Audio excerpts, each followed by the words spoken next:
नमस्कार मित्रांनो, मी आहे समीर आणि तुम्ही बघत आहे मित्र यूट्यूब चॅनल. तर मित्रांनो, आज आपण बघणार आहे एका जुन्या शेडवरून नवीन हायटेक डेअरी फार्मवर गाय आणल्यानंतर काय फरक जाणवला मित्रांनो. तर या हायटेक डेअरी फार्मवर मित्रांनो पॉईंट सांगतो मित्रांनो आपल्यामध्ये काय काय. तर मित्रांनो, सगळ्यात आधी आपण हेडलॉक सिस्टम द्वारे केलेला आहे. एक चांगली गवाण केली आहे मित्रांनो, स्टाईलवाली. 24 तास पाण्याची सोय केलेली आहे मित्रांनो. आणि गायांना मोकळं ठेवलेलं आहे मित्रांनो, म्हणजे मुक्त गोठा केलेला आहे मित्रांनो. हे आपले 4 पॉईंट आपण एका शेडमध्ये केलेले आहे. आणि सगळ्यात मेन म्हणजे आपण त्यांच्यासाठी एकदम मस्त हाईट घेतलेला आहे मित्रांनो. ज्या गाया आपल्या तुम्ही बघत आहे त्या शेडची हाईट मित्रांनो टोटल आता तुम्ही बघू शकता. असं शेड आहे मित्रांनो आपलं. तुम्हाला क्लिअर दाखवतो मित्रांनो एक बॅक कॅमेरानं. तर चला बघूया मित्रांनो कसं काय शेड आहे तर आणि काय फरक जाणवला. तर मित्रांनो, तुम्ही बघू शकता. आता सगळ्यात आधी तुम्हाला मी माझी गव्हाण दाखवून देतो माझ्या फार्मवरती मित्रांनो. हे आपली गव्हाण मित्रांनो, हे 2.5x आपण गव्हाण बनवले. आणि हे आहे माझं हेडलॉक मित्रांनो.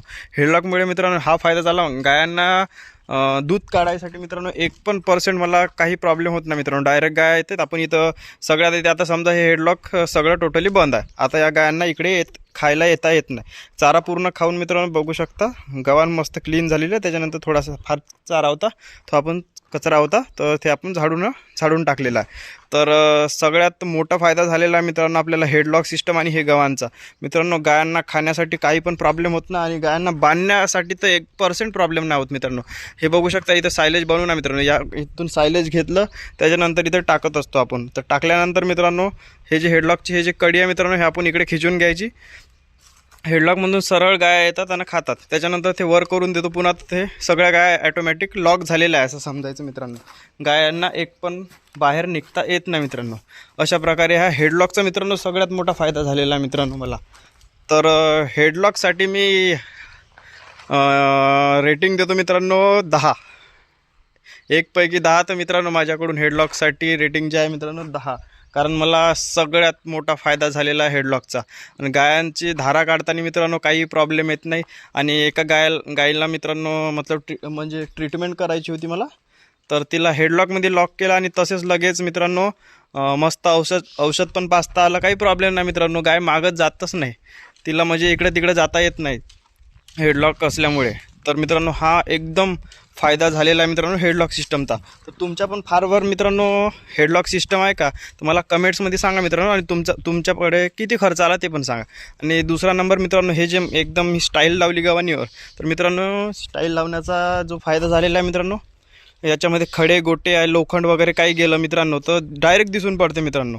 आपण यामध्ये लवचिंगम म्हणजे चालवतो असं तर मॅग्नेट. तर त्यामुळे पण आपल्याला ते जे काही लोखंड वगैरे असन चाऱ्यामध्ये सायलेजमध्ये ते पण आपल्या मॅग्नेटला चिपकून येते मित्रांनो. तर हा एक मला ह्या 2 याचा फायदा झालेला मित्रांनो. आणि आता गायांमध्ये काय फरक जाणवला मित्रांनो ते बघूया.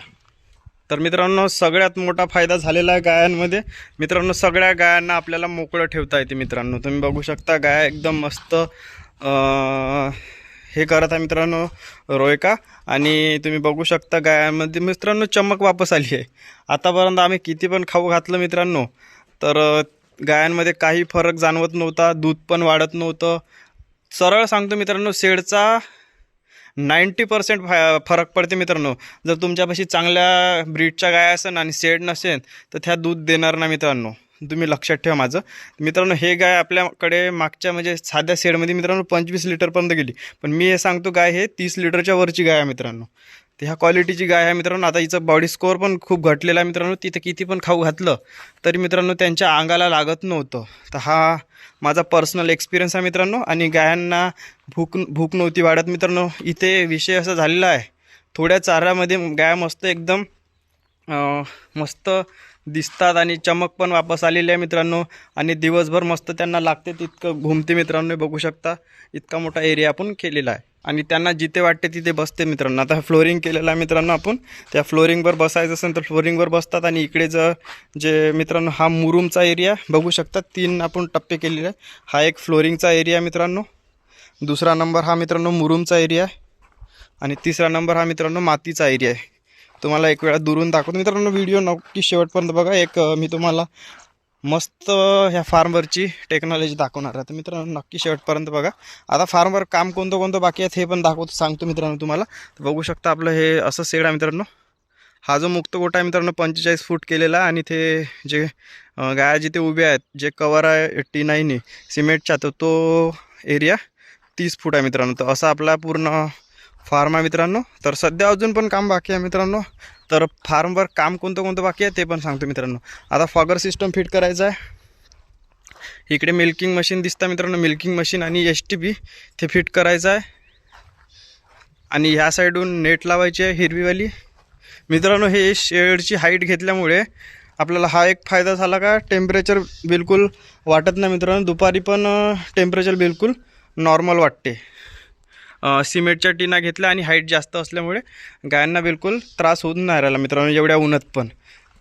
हा एक मित्रांनो फायदा झालेला. तर मित्रांनो बघू शकता गाया किती मस्त बसलेल्या आहे आणि गायांची क्वालिटी कशी आहे मित्रांनो. मी एक सांगतो, गायांचं सध्या बॉडी वेट मित्रांनो कमी झालेलं आहे.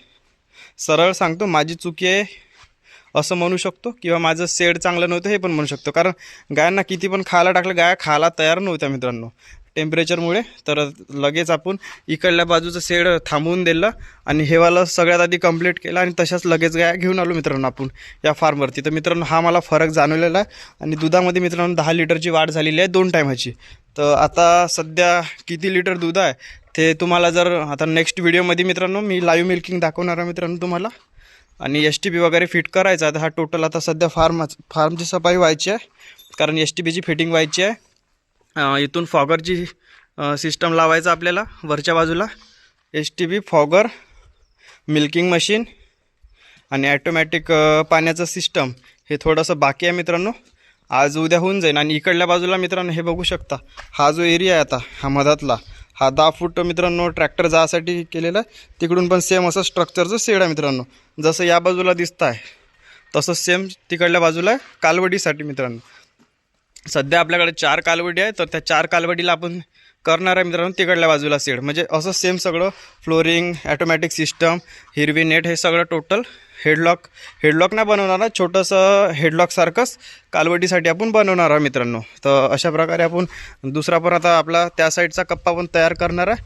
तर मित्रांनो कसं वाटलं आपलं शेड मित्रांनो हा, आणि तुमच्याकडे पण हेडलॉक सिस्टम व मुक्त गोट्यानंतर हा फरक जाणवला का हे पण मला कमेंट्समध्ये सांगा. आणि जर व्हिडिओ जर आवडत असेल तर नक्की चॅनलला सबस्क्राईब करून ठेवा आणि नेक्स्ट व्हिडिओसाठी मित्रांनो तयार राहा.